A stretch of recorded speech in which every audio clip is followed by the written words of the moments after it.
जय Hind and hello guys, स्वागत है आपका आपके अपने YouTube चैनल ज्ञानदेय होस्ट में। और इस वीडियो में मैं आपको बताने वाला हूं इंडियन नेवी ट्रेड्समैन मेट भर्ती 2023-2024 सिलेबस के बारे में, और साथ ही आपको यहां पर इसके एग्जाम पैटर्न के बारे में भी पूरी जानकारी दी जाएगी। एंड गाइस मैं आपको बता दूं कि अभी जो जानकारी आप इस एग्जाम पैटर्न सिलेबस के बारे में जानोगे, ये जानकारी पूरी तरीके से ऑफिशियल है, यानी कि आप इस जानकारी के माध्यम से आपके एग्जाम की बिना किसी हिचकिचाहट के कर सकते हैं। तो चलिए गाइज शुरू करते हैं। गाइज यहां पर मैंने आज सुबह इस वैकेंसी के बारे में पूरे यूट्यूब पर सबसे पहले अपडेट दिया था, और उस अपडेट को देखने के बाद में कुछ कैंडिडेट ने बोला कि आपने फेक नोटिफिकेशन दिखाया है, फेक वैकेंसी है, ऐसा कुछ भी वैकेंसी नहीं आया है, आप नोटिफिकेशन शेयर कीजिए।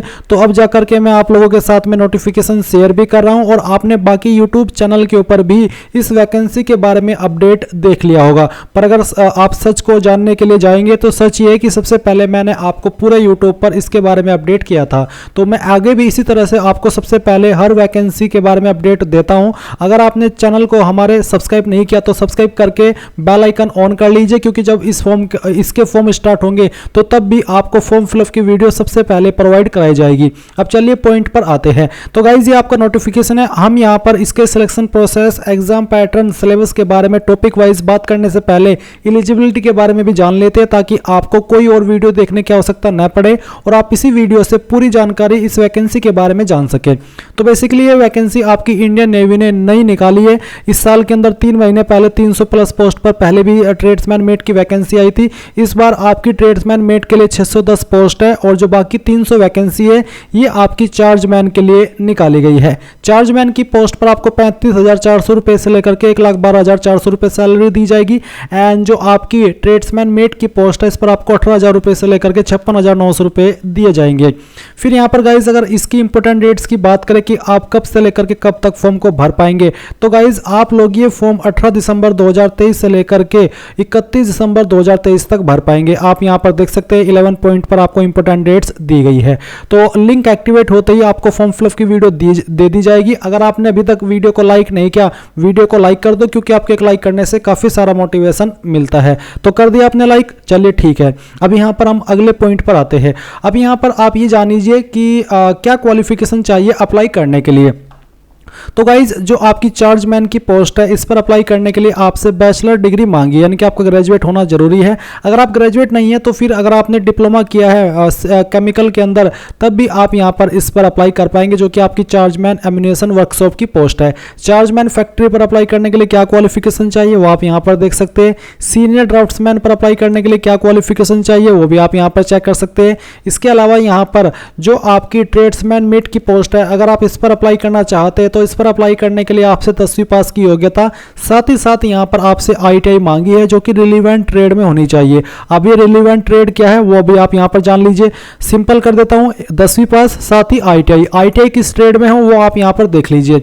आपको इसी नोटिफिकेशन में सबसे लास्ट में ट्रेड की लिस्ट मिल जाएगी। तो अगर आपने आपकी ITI इनमें से किसी भी ट्रेड में की है जो कि यहां पर मेंशन किए गए हैं, तो आप इसमें अप्लाई कर सकते हैं। सिंपल 10वीं पास से आप अप्लाई नहीं कर पाएंगे। तो आपने यहां पर आपकी क्वालिफिकेशन की जानकारी जान ली है।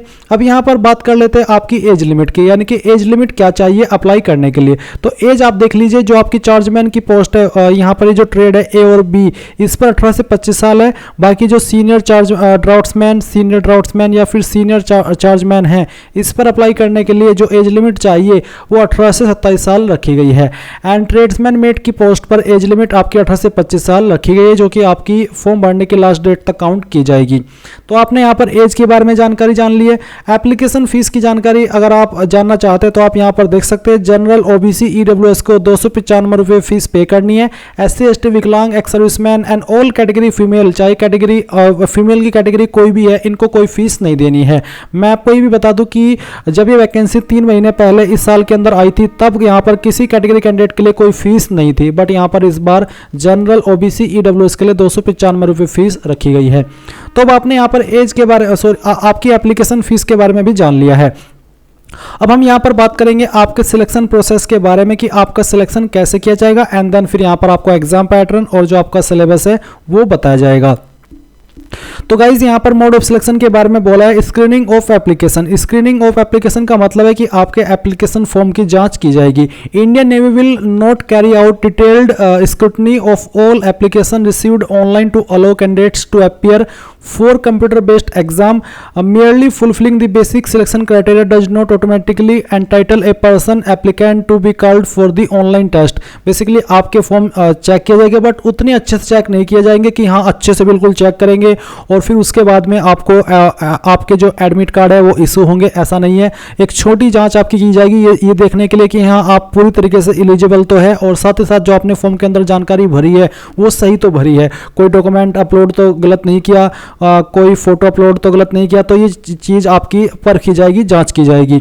उसके बाद में फिर आपका यहाँ पर एडमिट कार्ड इशू होगा। जो कैंडिडेट एलिजिबल पाए जाएंगे फॉर्म के चेक करने के बाद में उनका यहाँ पर ऑनलाइन एग्जाम होगा। अब ऑनलाइन एग्जाम कहाँ पर होगा उसके बारे में अगर यहाँ पर बात करें तो आपको बोला है कि the list of examination cities of different state will be made available in the online application form.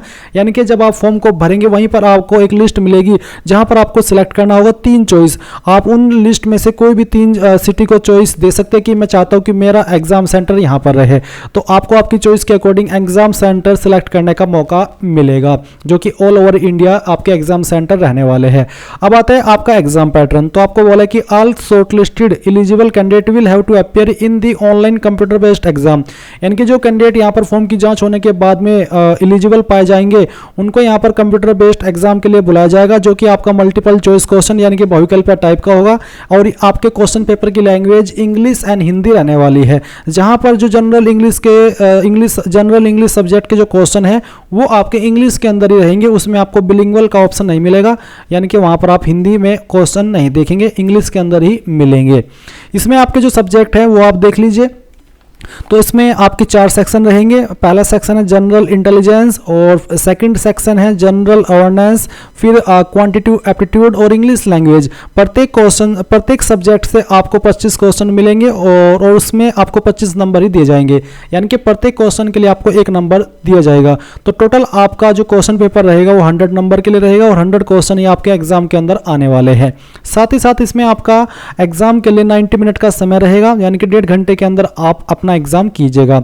इसमें यहाँ पर आपके मन में एक सवाल आ रहा होगा कि इसमें क्या नेगेटिव मार्किंग है। तो नेगेटिव मार्किंग के बारे में यहाँ पर अभी तक मैं जो देख पा रहा हूँ इस नोटिफिकेशन में कोई भी जानकारी नहीं दी गई है, जिसका मतलब ये हो जाता है कि जो आपके अंदर तुक्का मारने की अद्भुत कला है, आप इस अद्भुत कला का खुल करके प्रदर्शन कर सकते हैं। आपको कोई भी रोकने टोकने वाला नहीं है। कई बार ऐसा होता है कि नेगेटिव मार्किंग रख दी जाती है, तो फिर ऐसे में जो आपके अंदर तुक्का मारने की अद्भुत कला है उसके ऊपर आपको कंट्रोल रखना होता है, नहीं तो आपको लेने के देने पड़ जाते हैं। बट यहाँ पर जैसे कि मैं नोटिफिकेशन चेक कर रहा हूं अभी तक मुझे कहीं पर नेगेटिव मार्किंग के बारे में नहीं देखने को मिला, जिसका मतलब है कि इसके अंदर कोई नेगेटिव मार्किंग नहीं है। एंड अगर मुझे आगे चल करके पता चलता है कि नेगेटिव मार्किंग है तो वो आपको बता दिया जाएगा। अब गाइज यहाँ पर हम बात करेंगे आपके सिलेबस के बारे में। तो गाइज अभी जो आप यहाँ पर पेज नंबर 10 पर ऑफिशियल नोटिफिकेशन में देख सकते हैं, ये जो आपका यहाँ पर सिलेबस है ग्रुप बी की पोस्ट के लिए, जिसमें कि जनरल इंटेलिजेंस सब्जेक्ट आपके सेम है, बट आपके जो टॉपिक्स है वो ज्यादा कवर होंगे आपके क्वेश्चन तैयार करने के लिए। तो ये जो आपका सिलेबस है जो अभी आप यहाँ पर देख पा रहे हैं ये है आपका ग्रुप बी की पोस्ट के लिए। जो आपकी ग्रुप सी यानी कि जो आपकी ट्रेड्समैन मेट की पोस्ट है उस पर आपका ये वाला सिलेबस अप्लाई होगा, जो कि आप यहाँ पर देख सकते हैं general intelligence, general awareness, quantitative aptitude और इंग्लिश लैंग्वेज। जहाँ पर जो आपके क्वेश्चन आएंगे वो जनरल इंटेलिजेंस में इन सभी टॉपिक से आएंगे, जो कि आप यहाँ पर देख सकते हैं। जनरल अवेयरनेस में आपका फोकस रहेगा history, culture, geography, economic scheme, general polity including Indian constitution and scientific research etc। साथ ही यहाँ पर क्वांटिटेटिव एप्टीट्यूड में आपका टॉपिक्स रहेंगे number, fundamental, arithmetical operations, percentages, ratio and proportion, इन सभी टॉपिक्स के ऊपर जो कि यहाँ पर आपको दिए गए हैं। आप इन सभी टॉपिक्स को पढ़िएगा। इंग्लिश लैंग्वेज में कहा कि candidates understanding of basic of English language, its vocabulary, grammar, sentence structure, synonyms, antonyms and its correct usage, इन सभी टॉपिक्स से आपके क्वेश्चन आएंगे। फिर यहाँ पर डी पॉइंट में बोला है रेवोल्यूशन ऑफ टाई। तो अगर आपका टाई हो जाए तो जो ज़्यादा उम्र वाला होगा उसको यहाँ पर प्रेफरेंस दी जाएगी। तो गाइज आपने बेसिकली यहाँ पर आपका जो पूरा सिलेबस है टॉपिक वाइज वो जान लिया है। उसके बाद में फिर यहाँ पर आपका नॉर्मलाइजेशन होगा एंड फिर यहाँ पर आपका डॉक्यूमेंट वेरिफिकेशन होगा। डॉक्यूमेंट में आप वही डॉक्यूमेंट लेकर के जाएंगे जो कि आप इस फॉर्म को भरने में इस्तेमाल करने वाले हैं। उसकी जानकारी आपको टाइम आने पर बता दी जाएगी कि कहाँ पर होगा और कैसे आपको जाना होगा। सो आपने पूरी जानकारी आपके के सिलेबस के बारे में जान लिया, एग्जाम पैटर्न के बारे में जान लिए और तो और आपने भर्ती के बारे में भी पूरी जानकारी जान ली है। अभी भी अगर आपका कोई सवाल डाउट रह गया तो आप कमेंट के माध्यम से पूछ लीजिएगा। एंड ये थी आपकी इंडियन नेवी ट्रेड्समैन मेट भर्ती 2023-2024 सिलेबस के बारे में कंप्लीट जानकारी। Thanks for watching. जय हिंद।